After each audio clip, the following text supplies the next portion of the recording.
ಕೆಲವು ಕಡೆ ನಮಗೆ ಗೊತ್ತಿದ್ದಂಗೆ ಉತ್ತರ ಕರ್ನಾಟಕದಲ್ಲಿ ಜೋಳ ಹೆಚ್ಚಿಗೆ ಉಪಯೋಗಿಸ್ತಾರೆ.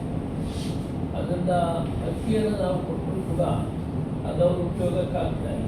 ನ್ಯಾಚುರಲ್ ಆಗಿ ಅದು ಬೇರೆ ಕಡೆ ಮಾರಾಟಕ್ಕೆ ಹೋಗುತ್ತೆ. ಅದೇ ನಾವು ಬೇಳೆ, ಎಣ್ಣೆ, ಸಕ್ಕರೆ ಉಪ್ಪು ಕೊಟ್ಟರೆ ಅದು ಕುಟುಂಬಕ್ಕೆ ಹೆಚ್ಚಾಗ್ತದೆ.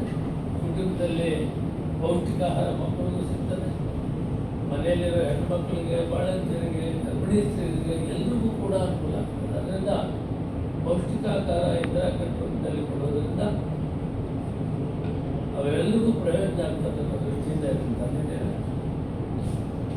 ಟೆಂಡರ್ ಪ್ರೋಸೆಸ್ಸು ಫೈನಲ್ ಬಂದಿದೆ. ಆದಷ್ಟು ಬೇಗ ಅದನ್ನು ಮಾಡುವಂಥದ್ದನ್ನು ತೀರ್ಮಾನ ಮಾಡ್ತೀವಿ. ಅಂದರೆ ಆಯಾ ಭಾಗಕ್ಕೆ ಸಂಬಂಧಪಟ್ಟಂಥ ಆಹಾರ ಪದಾರ್ಥ ಕೊಡಬೇಕು ಅನ್ನೋದು ನಿಮ್ಮ ಅಷ್ಟೇ ಅಲ್ಲ, ಈಗ ಇಲ್ಲಿ ನಾವು ಈ 5 kg ಏನು 5 kg ಅಕ್ಕಿ ಬದಲಾಗಿ ಇದನ್ನು ಕೊಡೋದ್ರಿಂದ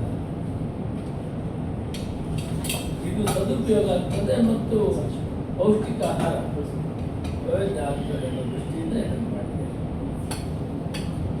ಸರ್, ರಾಜ್ಯದಲ್ಲಿ SIR ಪ್ರಕ್ರಿಯೆ ನಡೀತಾ ಇದೆ. ಇದಕ್ಕೆ ಬಿಜೆಪಿಯವರು ಆರೋಪ ಮತ್ತೆ ಚುನಾವಣಾ ದೂರು ಕೊಟ್ಟಿದ್ದಾರೆ. ಸರಿಯಾದ ಉತ್ತರ ನಡೀತಾ ಇಲ್ಲ. ಮದ್ರಾಸ್ಗಳಲ್ಲಿ ಮಾಸ್ ಆಗಿ ನಕಲು ರೀತಿಯಲ್ಲಿ SIR ನಡೀತಾ ಇದೆ ಅಂತ ಆರೋಪ ಮಾಡ್ತೀವಿ. SIR ಸರ್ಕಾರ ಅದರಲ್ಲಿ ಹಸ್ತಕ್ಷೇಪ ಮಾಡುತ್ತಿಲ್ಲ. ಪ್ರಜಾಪ್ರಭುತ್ವ ವ್ಯವಸ್ಥೆಯಲ್ಲಿ ಎಲೆಕ್ಷನ್ ಕಮಿಷನರ್ ಅದೊಂದು ಇಂಡಿಪೆಂಡೆಂಟ್ ಜುಡಿಷಿಯಲ್ ಅಂತ ಇದೆ. ನಾವು ಸರ್ಕಾರ ಏನು ಮಾಡಬೇಕಾಗಿದೆ, ಜನರಿಗೆ ತಿಳುವಳಿಕೆ ಕೊಡಬೇಕಾಗಿದೆ. SIR ಮುಖಾಂತರ ನಿಮ್ಮ ಹೆಸರನ್ನ ನೀವು ನೋಂದಾವಣೆ ಮಾಡಲೇಬೇಕು, ಎನ್ರೋಲ್ಮೆಂಟ್ ಮಾಡಬೇಕು.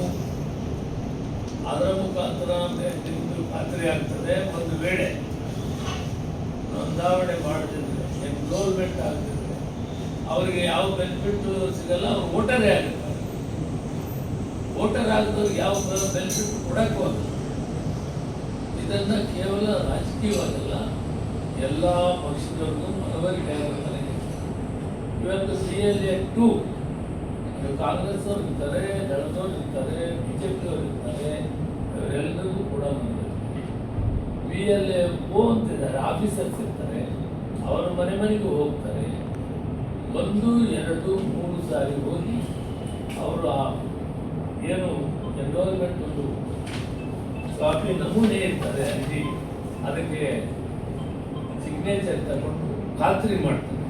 ಈ ಮನೆಯಲ್ಲಿ ಇಷ್ಟು ಜನ ಇದ್ದಾರೆ, ಇಷ್ಟು ಜನಕ್ಕೆ ಅವರು ನೋಂದಾವಣೆ ಮಾಡ್ತಾರೆ, ಅವರು ಮತದಾರರಾಗ್ತಾರೆ. ಅದಕ್ಕೆ ಮನವರಿಕೆ ಮಾಡಬೇಕು ಅಂತ ಸರ್ಕಾರ ಇದನ್ನು ಹೆಚ್ಚು ಪ್ರಚಾರ ಕೊಟ್ಟಿದೆ. ಮಾನ್ಯ ಮುಖ್ಯಮಂತ್ರಿಗಳಂತ ಅವರು ಬಹಳ ಹೆಚ್ಚು ಪ್ರಚಾರ ಮಾಡಿದ್ದಾರೆ.